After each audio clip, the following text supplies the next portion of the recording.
बिस्मिल्लाह बिस्मिल्लाह इन्नल हम्दुलिल्लाह नहमदुहु व नस्तईनुहु व नस्तगफिरुहु व नऊज़ु बिल्लाहि मिन शुरूरि अनफुसिना व मिन सय्यिआति अमालिना मन यहदिल्लाहु फला मुदिल्ल लहु व मन युद्लिल फला हादिय लहु व अशहदु अन ला इलाहा इल्लल्लाहु वहदहु ला शरीका लहु व अशहदु अन्ना मुहम्मदन अब्दुहु व रसूलुहु अम्मा बाद फ़इन्न खैरल हदीसि किताबुल्लाह व खैरुल हदी हदी मुहम्मदिन सल्लल्लाहु अलैहि वसल्लम व शर्रुल उमूरि मुहदसातुहा व कुल्लु मुहदसतिन बिदअह व कुल्लु बिदअतिन दलाला व कुल्लु दलालातिन फिन्नार। अस्सलामु आलाइकुम व रहमतुल्लाहि व बाराकातुहू। আমরা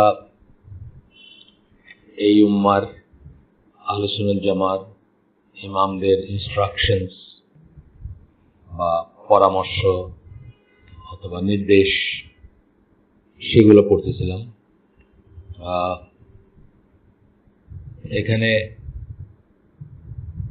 আমরা ইমাম মালিকের একটা আসার দিয়ে শেষ করছিলাম, ইমাম মালিকের একটা বক্তব্য দিয়ে শেষ করছিলাম। আপনার আসার অবশ্য সাধারণত সাহাবীদের ব্যাপারে বলা হয়, ইমাম মালিক সাহাবী ছিলেন না, পরবর্তী জেনারেশনে ছিলেন। যাই হোক, ইমাম মালিকের একটা বক্তব্য দিয়ে শেষ করছিলাম। সেটা ছিল যে সুন্নাহ হচ্ছে নুহের নৌকার মতো, যে সেতুতে উঠবে সে বেঁচে যাবে, যে থাকবে সে ডুবে মরবে, যে উঠলো না সেটাতে।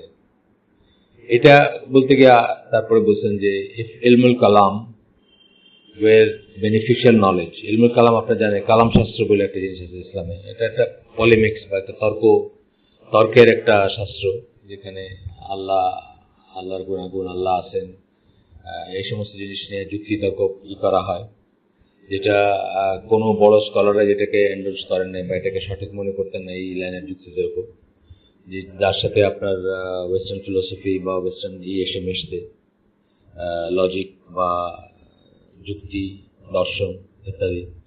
আবার উল্টাটা হয়েছে ইদানিং কালের এই যে ক্রিয়েশনিস্ট যারা আছে, আমি খুব অবাক হলাম যে মানে আমেরিকাতে যেসব ক্রিয়েশনিস্টরা আছেন, অর্থাৎ কট্টর খ্রিস্টান যারা ইভলিউশনের বিরোধিতা করে থাকেন, তারা দেখলাম কালাম শাস্ত্রের সাহায্য নিচ্ছেন, সেই মুসলিমদের সেই কালাম শাস্ত্র বা ইলমুল কালাম সেটার নিচ্ছেন, সেটার যুক্তিগুলোকে ব্যবহার করতেছেন টু প্রুভ যে ইভলিউশন রং বা ইভলিউশনের ব্যাপারগুলো ঠিক না সেগুলো। যাই হোক, সেটা আমাদের আজকের আলোচনার ব্যাপার না, তারপরে জাস্ট আসলো প্রসঙ্গ, সেই জন্য বললাম।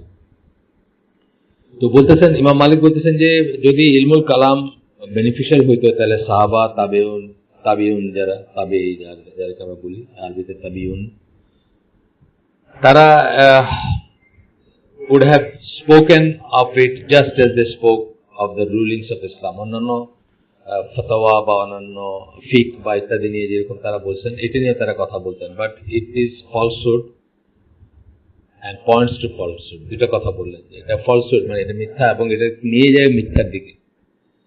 আচ্ছা, এটা আমাদের ইসের স্কোপের বাইরে, আমরা এটা নিয়ে আর আলাপ করলাম না। এখন আরেকজন যিনি ইমাম মালিককে দেখছেন বা ইমাম মালিকের শাস্ত্রী ছিলেন, তার নাম হচ্ছে ইবন আল মাজিশুন।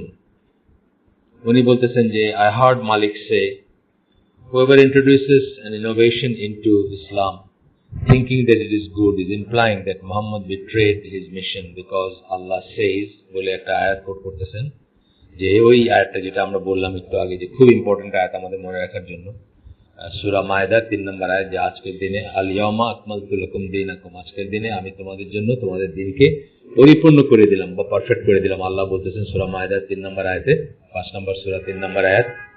তো এখানে উনি যিনি ইমাম মালিকের কথা বলতেছেন, উনি বলতেছেন যে আমি শুনছি ইমাম মালিককে বলতে যে কেউ যে, এটা কিন্তু আমাদেরও লাইন, আমরা আপনাদেরকে যারা আমাদের সাথে প্রথম থেকে আছেন তাদেরকে আমরা এটা বলছি, কয়েকবারই বলছি যে একটা বিদআত ইন্ট্রোডিউস করা মানে আমরা 3টা সি মনে রাখতে বলছিলাম আপনাদেরকে, যে আল্লাহ রাসূল সাল্লাল্লাহু আলাইহি ওয়াসাল্লাম, আমরা যখন বলি ওয়াশহাদু আন্না মুহাম্মাদান আবদুহু ওয়া রাসূলুহু, তখন আমরা এটাও সাক্ষ্য দিই যে আল্লাহ রাসূল সাল্লাল্লাহু আলাইহি ওয়াসাল্লাম তার মিশনটাকে, 3টা সি, তিনটে সি মনে রাখতে বলছিলাম, ক্লিয়ারলি, কমপ্লিটলি, কারেক্টলি তাকে যা কনভে করতে বলা হয়েছিল সেটা করে গেছেন, আমাদেরকে দিয়ে গেছেন, জানায় গেছেন। Clearly, completely, correctly. ক্লিয়ারলি মানে কোনো অ্যাম্বিগুইটি নাই, কোনো মানে জাহেরি বাতেনি গোপন গূঢ় তত্ত্ব নাই। ক্লিয়ারলি, কমপ্লিটলি, কোনো কিছু ভুলে যান নাই বা বাদ দিয়ে যান নাই যে আমাদের জন্য এখন যোগ বিয়োগ গুণ ভাগ করতে হবে। আর কারেক্টলি, কোনো কিছু ভুল করেন নাই, অর্থাৎ মিস্টেক নাই কোনো। আপনি জানেন যে নবী পয়গম্বররা আল্লাহ কর্তৃক বা আল্লাহ দ্বারা মিস্টেক থেকে প্রোটেক্টেড, অর্থাৎ যদি কখনো কোনো ভুল করেও থাকেন আল্লাহর সাথে সাথে সেটা শুধরাই দিচ্ছেন, তাদের উপর ভুলের উপর থাকতে দেন নাই। এই একটা জিনিস যেটা নবী পয়গম্বরদের বেলায় আছে বা নবী সাল্লাল্লাহু সাল্লাম বা রাসূলের বেলায় হবে বা আছে বা ছিল, সেটা দ্বারা আর কেউ প্রোটেক্টেড না হবে। আর সবারই এই জন্য আমরা বলি কি আমাদের কাছে একমাত্র ইনফলিবল ক্যারেক্টার হচ্ছেন উনি, নির্ভুল ক্যারেক্টার হচ্ছেন উনি, যার কোনো ভুল থাকতে পারে না। যদি হয়ে থাকে আল্লাহ সেটা সাথে সাথে কারেক্ট করে দিচ্ছেন। আচ্ছা, তো বলতেছেন যে ইমাম মালিকও একই ধরনের কথা বলতেছেন যে আমরা যখনই কিছু যোগ বিয়োগ গুণভাগ করবো, তার মানে আমরা বলবো যে মোহাম্মদ সাল্লাল্লাহু আলাইহি ওয়াসাল্লাম তার মিশনটা ঠিক মতো করে যান নাই। ওই তিনটা সি একটা কোথাও সমস্যা হয়েছে, যেটাই বলবো সেটাই কিন্তু আসলে কুফরি পর্যায়ের গুনাহ, কুফরি পর্যায়ের গুনাহ বা কুফরি পর্যায়ের স্পর্ধা। আমরা যদি বলি যে উনি লুকায় গেছেন, তাহলে তো উনি মিশন কমপ্লিট করেন নাই। আমরা যদি বলি যে উনি ভুল করছেন, তাহলে তো আল্লাহ তাকে প্রোটেক্ট করেন নাই বা ভুলের উপর থাকতে দিচ্ছেন বা ভুল জিনিস দিয়ে গেছেন। আমরা যদি বলি যে কমপ্লিট করে যান নাই, সম্পূর্ণ করে যান নাই, সেটাও হবে, সেটাও কুফরি পর্যায়ের গুনাহ হবে। কারণ আল্লাহ বলতেছেন যে এখানে আল্লাহ বলতেছেন যে আল্লাহ কমপ্লিট করে দিচ্ছেন আমাদের দিনকে, সেটার এগেনস্টে যাবে এই কথাগুলো। যাই হোক, এটা নিয়ে আমরা ডিসকাস করছি আগে, আজকে বিশেষ করে আলাদা করে করতে চাই না। তো এই আয়াতটা কোট করার পরে বলতেছে, so whatever was not part of the religion on that day. কে বলতেছেন?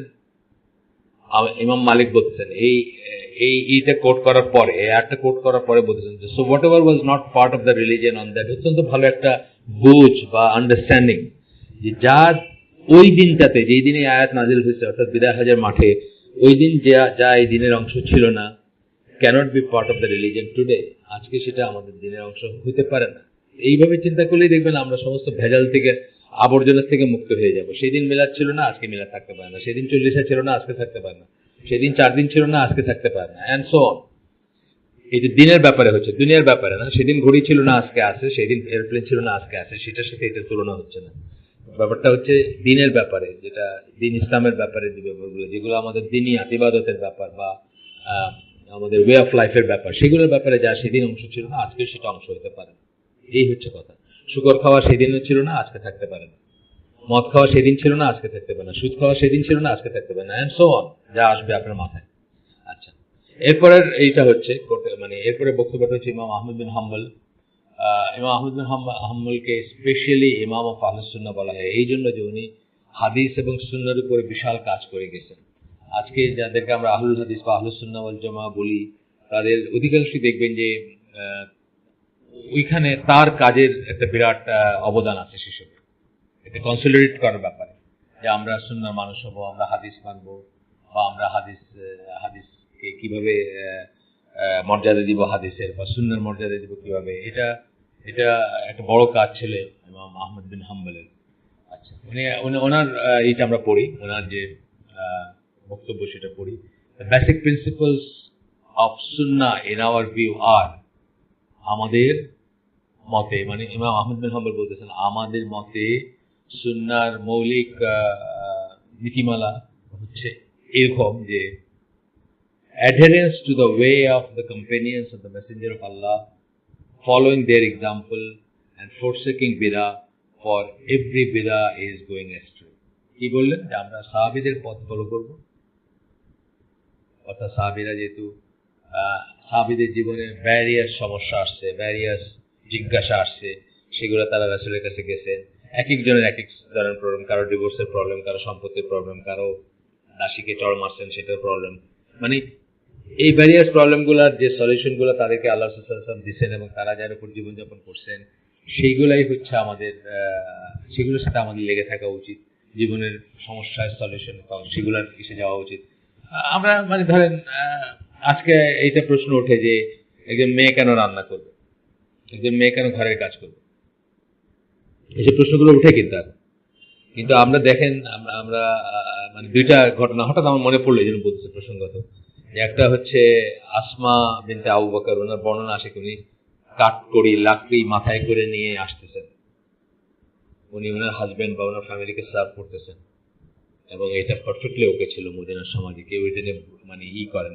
একটা দেখেন যে ফাতিমা রাদিয়াল্লাহু আনহা আসছিলেন যে তার এবং আলী রাদিয়াল্লাহু আনহু তারা আসছিলেন যে তাদেরকে, স্পেশালি ফাতিমা রাদিয়াল্লাহু আনহা, যে তাদেরকে একটা একটা স্লেভ বা একটা হেল্পিং হ্যান্ড দেওয়া যায় কিনা। ওনার যাতা মানে যাতায় গম পিষতে পিষতে ওনার হাতে কড় পড়ে গেছে বা অনেক কষ্ট হয় ওনার, ইত্যাদি ইত্যাদি। আল্লাহ সাল্লাল্লাহু আলাইহি ওয়াসাল্লাম তাকে কি করছেন, তাকে একটা দোয়া শিখাই দিয়েছিলেন, তাকে কিন্তু কোনো একটা স্লেভ দেন না, বলেন না না না you are not suppose to do it. তুমি আমার মেয়ে আলী রাদিয়াল্লাহু বকাঝকা করেন না যে আমার মেয়ে যে তুমি খাটাইতেছো, এরকম করেন না, মানে দ্যাট ওয়াজ দ্য নর্ম। আজকে আমরা সেগুলা সাহাবীদের পথ থেকে সরে গেছি দেখে আমাদের কাছে এখন নানা রকম উদ্ভট উদ্ভট প্রশ্ন আসে।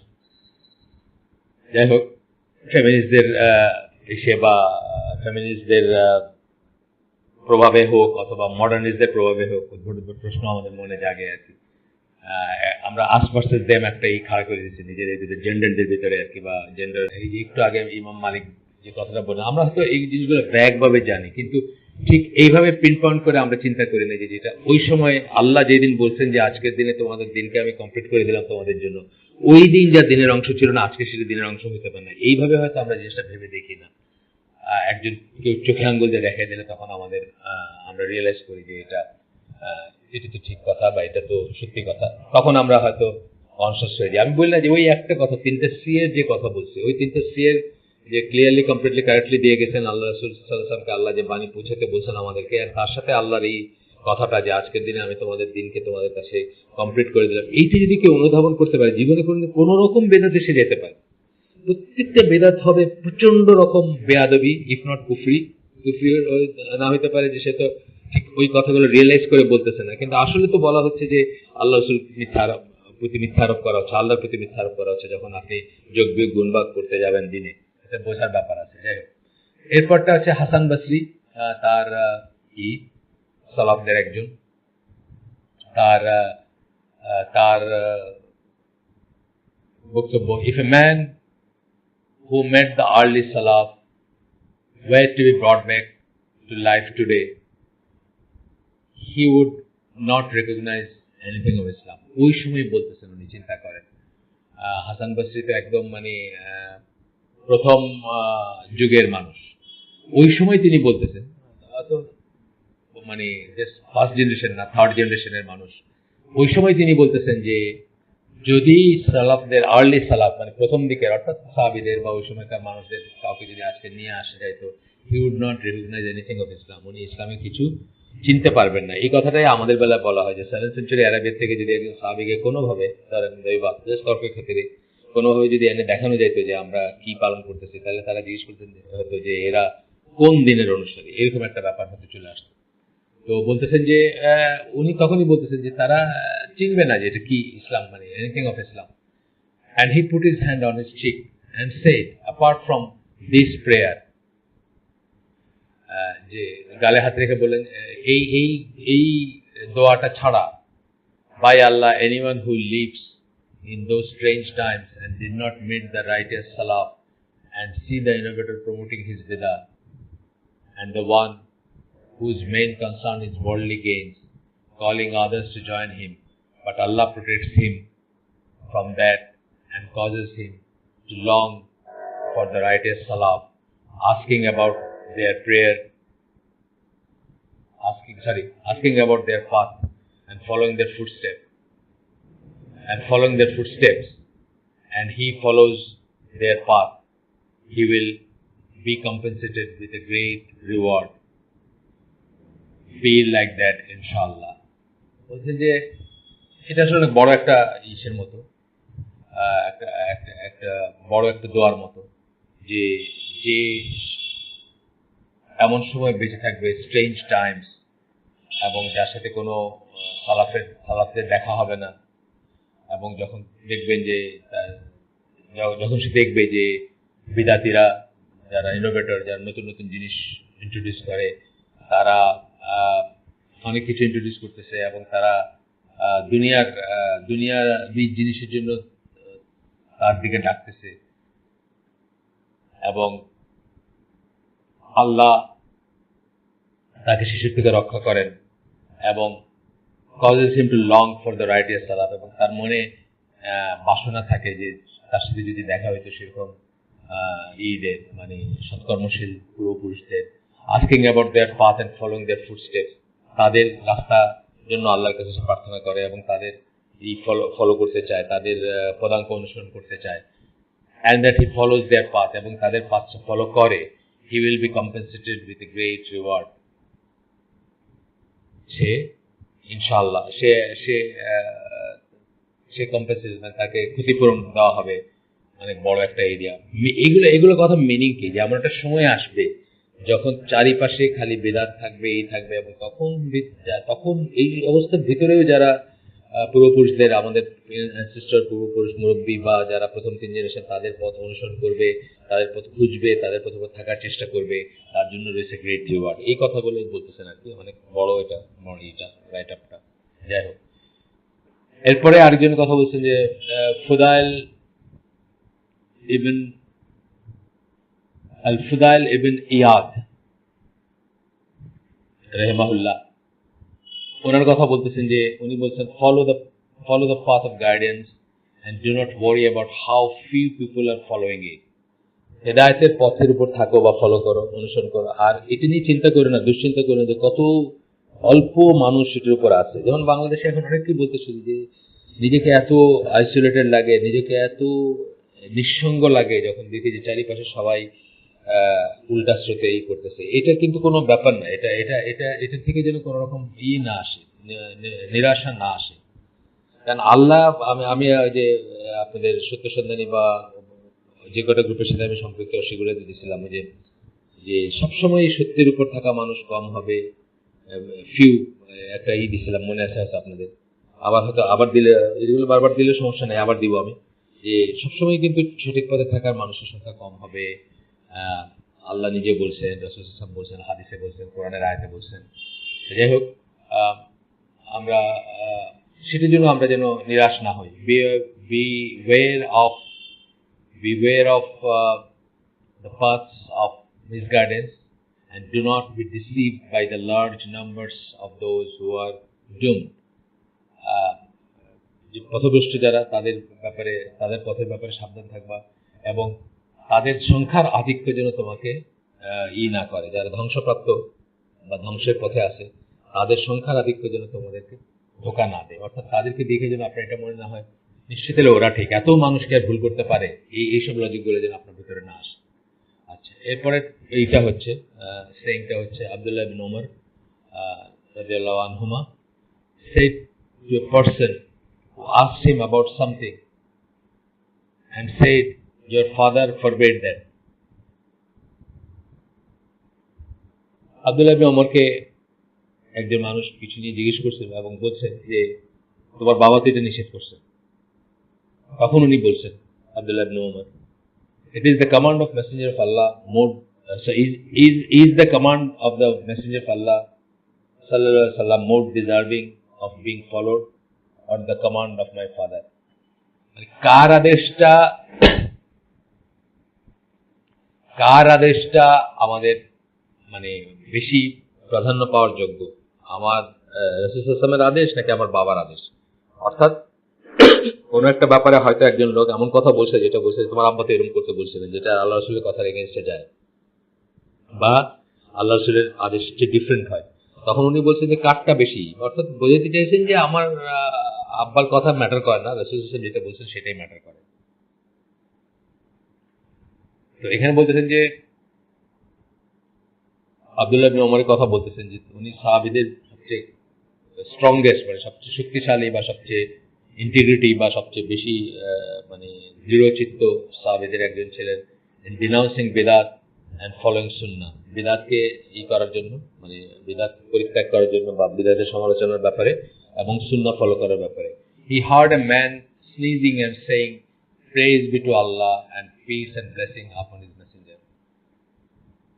একজন কেউ হাঁচি দিতে গিয়ে বলছে আলহামদুলিল্লাহ ওয়াসসালাতু ওয়াসসালামু আলা রাসূলিল্লাহ, এরকম কিছু একটা বলছে, যেটা ইংলিশ থেকে আমি বুঝতেছি এরকম কিছু হবে। ইবনে ওমর তখন বলছেন, this is not what the Messenger of Allah taught us, এটা আমাদেরকে রাসূল সাল্লাল্লাহু আলাইহি ওয়াসাল্লাম শিখান নাই, তুমি যেটা করলে এটা শিখান নাই। Rather he said, when any one of you sneezes, let him praise Allah. বরং আল্লাহ রাসূল সাল্লাল্লাহু আলাইহি ওয়াসাল্লাম বলছেন যে যখন কেউ হাঁচি দিবে তখন আলহামদুলিল্লাহ, let him মানে যে এই করবে সেই জন্য আলহামদুলিল্লাহ বলে। And he did not say, কিন্তু বাকিটুকু বলেন নাই, ওয়াসসালাতু ওয়াসসালামু আলা রাসূলিল্লাহ এটা বলেন নাই। সুতরাং তুমি কেন বলতেছো? মোট কথা হচ্ছে এক্স্যাক্টলি আল্লাহ যেটা আল্লাহ বা আল্লাহ রাসূল যেটা নির্দেশ দিচ্ছেন বা আল্লাহ রাসূল যেটা করতে বলছেন সেটার উপরে লেগে থাকা, তার চেয়ে বেশি কিছু নাই।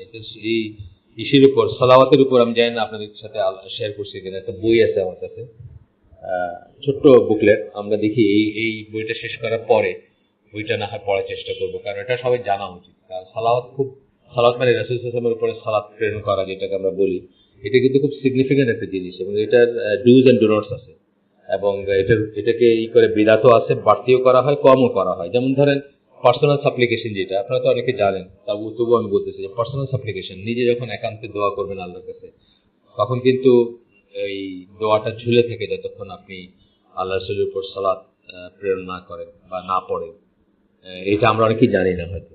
সেই জন্য দেখতেছেন যে আপনি দিনের পর দিন দোয়া করতেছেন কিন্তু আপনার দোয়া কবুল হচ্ছে না, বুঝছেন না? তো এইগুলা, এটা খুব ইম্পর্টেন্ট একটা জিনিস, সালাত বা সালাওয়াত আল্লাহ রাসূলের উপর কিভাবে পড়বেন, কখন পড়বেন। এই যে এখন বললেন যে হাঁচির পরে আপনি শুধু আলহামদুলিল্লাহ বলবেন, সালাতু ওয়াসসালামু আলা রাসূলিল্লাহ বলবেন না, কারণ সেটা আল্লাহ রাসূল শিক্ষা দেন নাই, এটা এক্সট্রা হবে বা এটা বিদআত হবে। আচ্ছা, এরপরে আসতেছে ইবনে আব্বাস রাদিয়াল্লাহু আনহু বা রাদিয়াল্লাহু আনহুমা, যখন বাপ ছেলে দুইজনই সাহাবী তখন আমরা রাদিয়াল্লাহু আনহুমা বলি। ইবনে ওমরের বেলায় যেটা বললাম রাদিয়াল্লাহু আনহুমা, দুইজনের উপরই পড়ি আমরা, দোয়াটা পড়ি। ইবনে আব্বাস যেমন সাহাবী, তার বাবা আব্বাস রাদিয়াল্লাহু আনহু উনিও সাহাবী, এই জন্য একই জিনিস পড়বো তার বেলায়। Said to a person who opposed Sunnah by quoting the words of Abu Bakr and Umar রাদিয়াল্লাহু আনহুমা, আবারও দুজন সাহাবীর কথা বলছি আমরা। তো এটা খুব ফেমাস একটাই, এটা আমরা প্রায়শই বলে থাকি বা অনেকখানি কোট করি বা অনেকবারই বলি, যে সেটা হলো যে তামাত্তু হজ নিয়ে কোনো একটা ব্যাপারে মানে ইবনে আব্বাস মানে বক্তৃতা দিচ্ছিলেন বা বক্তব্য পেশ করতেছিলেন, তার লিসেনার্স ছিলেন কারা? আইদার সাহাবী আর তাবেঈ, এই ধরনের মানুষই ছিলেন যারা বেস্ট অফ দ্য বেস্ট। আচ্ছা, তো যে মানুষের ভিতরে বা মুসলিমদের ভিতরে জেনারেশন ওয়াইজ, তো তখন কেউ বলছে যে কিন্তু আবু বকর বা ওমর যেরকম বলছেন, মানে কোন একটা কথা বলতে গিয়ে বলছে আর কি, তখন ইবনে আব্বাস কি বলছে শুনেন, soon stones from heaven will be sent upon you as a punishment. আমি আশঙ্কা করি, মানে বাংলায় যেটা আমি বা অন্যান্য বর্ণনা পড়ছি, আমি আশঙ্কা করি তোমাদের উপর শীঘ্রই আকাশ থেকে পাথর বর্ষিত হবে শাস্তি হিসাবে। I say to you, the messenger of Allah said, আমি তোমাদের বলতেছি যে আল্লাহ রাসূল সাল্লাল্লাহু আলাইহি ওয়াসাল্লাম কিছু একটা বলছেন, and you say Abu Bakr and Umar said, তোমরা বলতেছো আবু বকর এটা বলছে আর ওমর এটা বলছে। আবু বকর ওমর কে? এটা অত্যন্ত ইম্পর্টেন্ট একটা মানে কি বলবো, মানে ইয়ারস্টিক আমাদের জন্য, মাপকাঠি বলতে পারেন আপনি, যে যখন আল্লাহ রাসূল সাল্লাল্লাহু আলাইহি ওয়াসাল্লামের একটা কথা আসবে, তার কথা রেখেছে আমরা কোনো সাহাবী বা অন্য কারো কথাকে প্রাধান্য দিব না বা সেটা দিয়ে তর্ক করব না বা সেটাকে রিপিট করার চেষ্টা করব না। ইবনে